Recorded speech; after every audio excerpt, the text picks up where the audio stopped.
Breaking news, একের পর এক পারফেক্ট রিপ্লেসমেন্ট তৈরি করছে মাইটি অস্ট্রেলিয়া। ডেভিড ওয়ার্নারের রিপ্লেসমেন্ট আজও খুঁজে পাওয়া যায়নি টেস্ট ক্যারিয়ারে।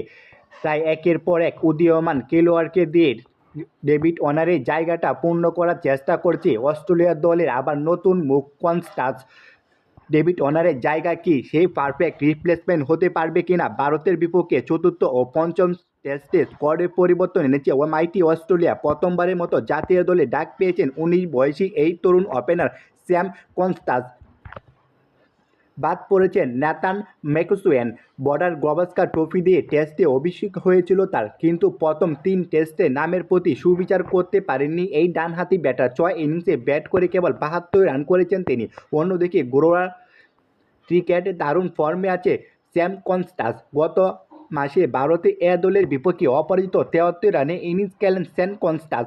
এছাড়াও গোপালী বলের প্রস্তুতি ম্যাচে প্রধানমন্ত্রীর একাদশের হয়ে সেঞ্চুরি হাঁকান এই ডানহাতি ওপেনার। তিনি কি পারফেক্ট ওপেনার হিসেবে ডেভিড ওয়ার্নারের জায়গাটা কি পারফেক্ট রিপ্লেসমেন্ট হিসেবে নিতে পারবে? তাই বর্ডার গাভাস্কার ট্রফিতে তাকে 2 ম্যাচের জন্য নামের প্রতি সুবিচার করার জন্য যথেষ্ট চ্যালেঞ্জিং হবে মনে হয়।